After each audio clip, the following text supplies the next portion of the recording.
మన దేశంలో railways and defence తర్వాత అత్యధిక భూమి వక్ఫ్ బోర్డు దగ్గర ఉంది. వకఫ్ బోర్డు దగ్గర 8 లక్షల ఆస్తులు, 9 లక్షల ఎకరాల భూమి ఉంది. కానీ వక్ఫ్ ద్వారా వచ్చే ఆదాయం కేవలం ఇయర్లీ 160 కోట్లు మాత్రమే.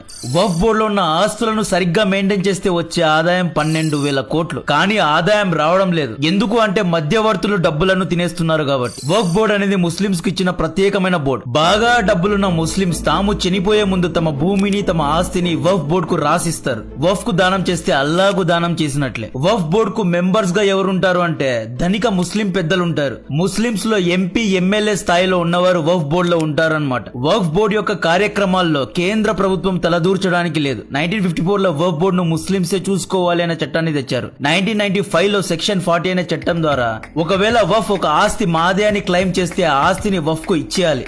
ఎవరే గాని వక్ఫ్ కు వ్యతిరేకంగా హైకోర్టులో, సుప్రీంకోర్టులో కేసు వేయకూడదు. 1970 లో వక్ఫ్ బోర్డు ఒకసారి ఇండియన్ పార్లమెంట్ మాదే అని క్లెయిమ్ చేసింది. వక్ఫ్ బోర్డు ఆస్తుల గురించి వింటే దిమ్మ తిరుగుతుంది. Taj Mahal, Delhi airport, Delhi high court, Hyderabad Wipro office, ద్వారకాలో 2 దీవులు, తమిళనాడులో ఒక గ్రామం, బీహార్ లో ఒక గ్రామం, అంబానీ ఇల్లు కూడా వక్ఫ్ ప్రాపర్టీనే. మహాకుంభ్ ప్రయాగ్రాజ్ భూమి మాదేని వక్ఫ్ క్లెయిమ్ చేసింది. 40% ఢిల్లీ వక్ఫ్ దే, 30% హైదరాబాద్ వక్ఫ్ దే. వక్ఫ్ ఒకసారి ఈ ల్యాండ్ మాదే అని కేసు వేస్తే వక్ఫ్ కోర్టులోనే కేసును వాదించాలి. వక్ఫ్ కోర్టు జడ్జ్ కూడా ఒక ముస్లిం లా ఎక్స్పర్టే ఉంటాడు. హైకోర్టు, సుప్రీం కోర్టులో ఆ కేసును ఛాలెంజ్ చేయడానికి లేదు. వక్ఫ్ జడ్జి ఏది చెప్తే అదే వినాలి. ఇక్కడ వక్ఫ్ బోర్డు పెద్దలపైన వస్తున్న ఆరోపణలు ఏంటి అంటే వీళ్ళు లంచాలు తీసుకుంటున్నారు, వీళ్ళు భూమిని లీజ్ కిచ్చి డబ్బులు తినేస్తున్నారు అని చెప్పి, వక్ఫ్ ప్రాపర్టీస్ ను సరిగ్గా మెయింటైన్ చేయడం లేదు అని చెప్పి ఆగస్టు 2024 లో ఎన్డీఏ పార్టీ వక్ఫ్ సవరణ చట్టాన్ని తీసుకొచ్చింది. నిన్న ఈ బిల్ ను లోక్ సభలో 288 ఓట్స్ మెజారిటీతో పాస్ కూడా చేశారు. కొత్త అమెండ్మెంట్ బిల్ లో సెక్షన్ 40 ను తీసిపడేశారు.